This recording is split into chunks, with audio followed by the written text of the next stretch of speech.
Cardiologist lured women into his home before drugging, raping, and gaslighting them.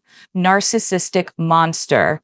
Stephen Matthews, 37, of Denver, was sentenced to 158 years in prison on Friday.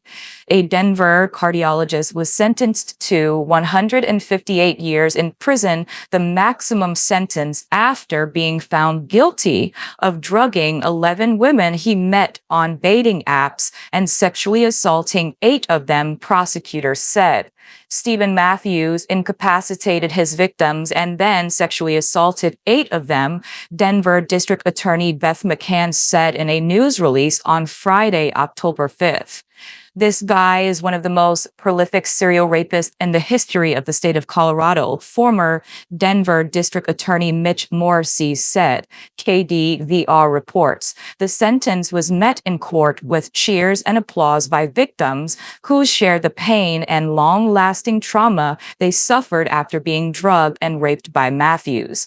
Calling him a narcissistic monster and a serial rapist, one of the victims who spoke during the sentence said, "We are now a powerful army of survivors," adding, "And you are nothing," CBS News reports. Another victim said this was methodical. This wasn't about consent. This wasn't about sex. It was about control. He used his position and the title of a former doctor to abuse trust with myself and others, KDVR reports. In August, Matthews, 37, was convicted of 35 of 38 counts related to the drugging and sexual assault of numerous women.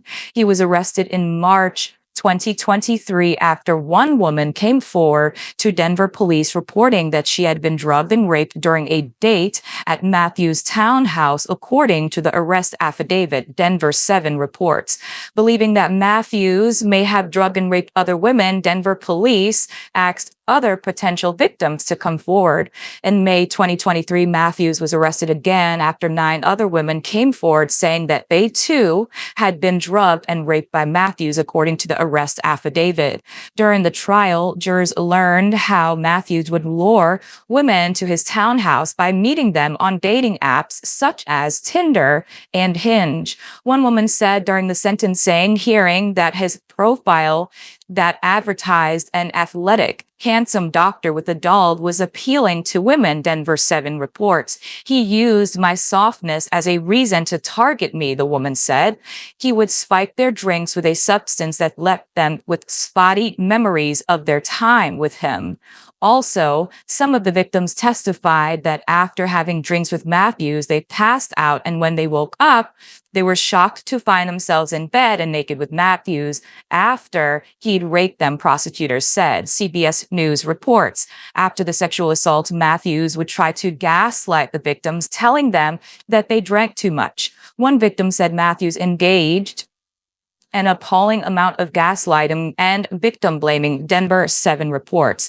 During closing arguments, a prosecutor said, "This is an obvious case of a man who feels entitled to perpetrate against women for his own benefit by robbing them of memory, by robbing them of bodily autonomy, and by impairing their memories, only to have them come in and testify and criticize them for the fact that their memories don't exist." Matthews' lawyer, Douglas Cullen, said Matthews will appeal the conviction, CBS News reports. This story is so significant because it proves that women still believe that they're special. These women still believe that they are better. Women have been conditioned by men to believe that they are magical and that they can tame the beast.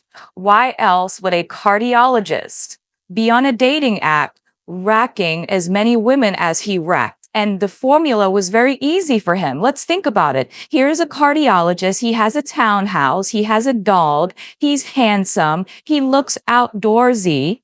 He's mysterious. He's soft. He's a gentle giant. And women fall for the shit every single time.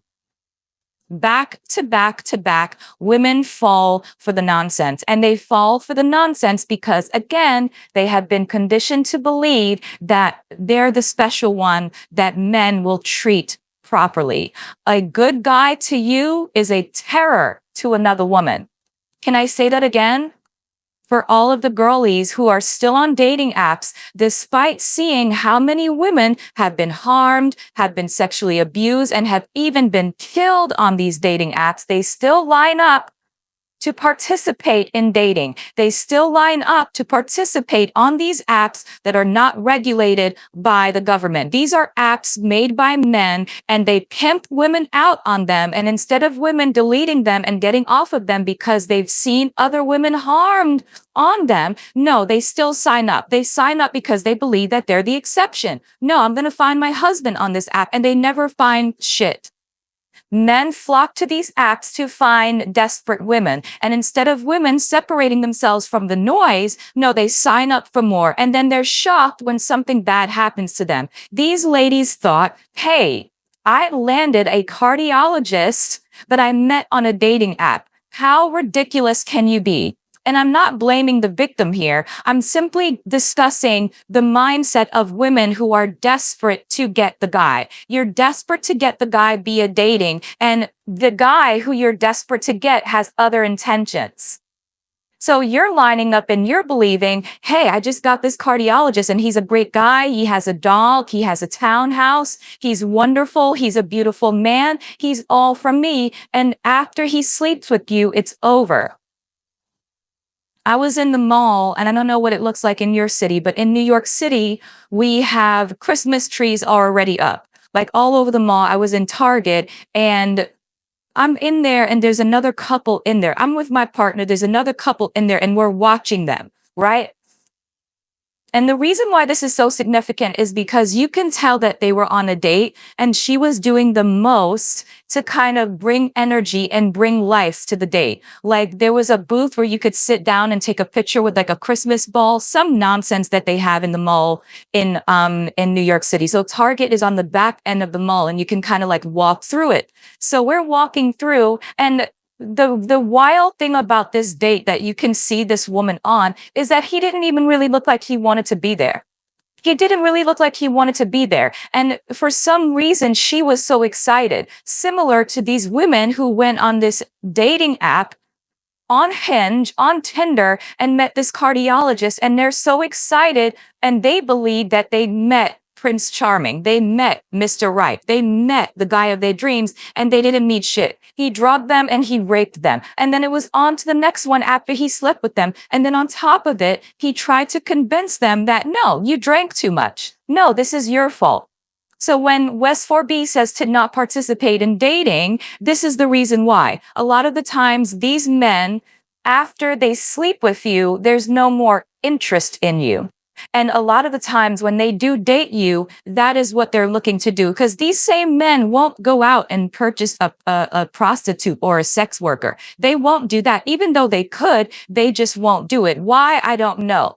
They would rather waste time with the girl who's on a dating app saying that she's looking for a committed relationship. He's not looking for anything serious. She goes on a date for him, goes on a date with him, knowing that he's not looking for anything serious. And she believes that, well, I can change his mind.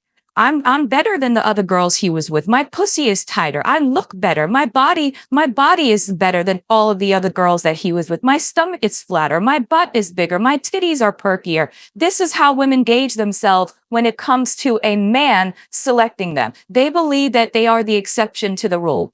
West 4B says to stop dating.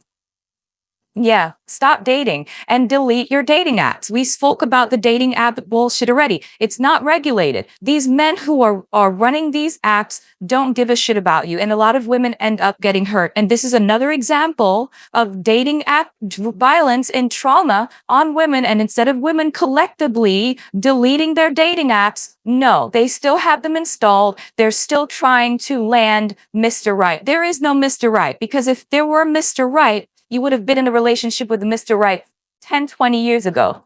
How many women have we seen there in their 40s and in their 50s still waiting for Prince Charming? You will never find him. And if you do find him, 9 times out of 10, you're not going to be with him long. After you have a baby or two and you get that middle age spread, you're as good as done. So, delete your dating app. Yeah.